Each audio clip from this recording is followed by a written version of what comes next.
નમસ્કાર દર્શક મિત્રો, વીર ફાસ્ટ ન્યૂઝમાં આપનું સ્વાગત છે। જોઈએ સમાચાર વિગતવાર। ભુજ ખાતે નીટ પેપર ફૂટી જવા સહિત કથળેલા શિક્ષણ વ્યવસ્થા મુદ્દે રાષ્ટ્રીય દલિત અધિકાર મંચ કચ્છ સહિતની સંસ્થાઓના 2 દિવસીય ધરણા। ભુજ તારીખ 20 કચ્છના પાટનગર ભુજ ખાતે કલેક્ટર કચેરી સામે રાષ્ટ્રીય દલિત અધિકાર મંચ કચ્છ જિલ્લા અને અન્ય બિન રાજકીય સંસ્થાઓના ઉપક્રમે દિલ્હીના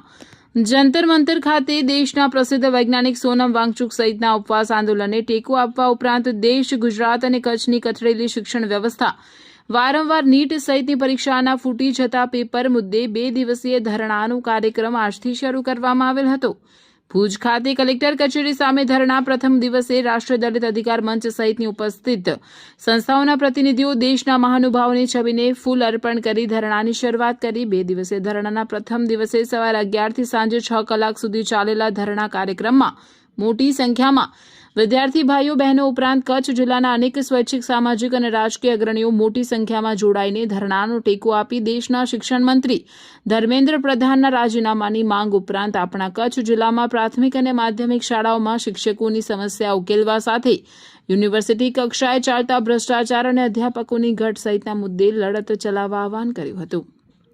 આ પ્રસંગે રાષ્ટ્રીય દલિત અધિકાર મંચ કચ્છના પ્રમુખ હિતેશ મહેશ્વરી, અંકિતા ગૌર, સામાજિક અગ્રણી ડોક્ટર રમેશ ગરવા, દત્તેશ ભાવસાર, અંજલિ ગોર, માવજી મહેશ્વરી, રાણુભા જાડેજા, નરેશ મહેશ્વરી, રામદેવસિંહ જાડેજા, લાખાજી સોઢા, વેરશી મહેશ્વરી, HS આહિર, મોહમ્મદ લાખા, યાકુબ મુતવા, ધીરજ ગરવા, મયુર બલિયા, સુરેશ કંઠેચાર, રમણીક ગરવા, રમેશ થારુ, રાજેશ મારુ, વનિતા શેખવા, હંસા ચાવડા, હંસા ઘેડા, હિરજી મહેશ્વરી, કરણ ફુફલ, ભરત મહેશ્વરી, તુલસી મહારાજ, હરેશ મહેશ્વરી, સુરેશ સમડિયા, રાહુલ ધુઆ, જીગર જેપાર, ભૂપેન્દ્ર વાલા, ભરત કટુયા, જયેશ ફુલિયા, કિશન દાફડા, ભરત દાફડા, દીપક પરમાર અને વિદ્યાર્થીઓ બહોળી સંખ્યામાં જોડાયા હતા અને આવતીકાલે તારીખ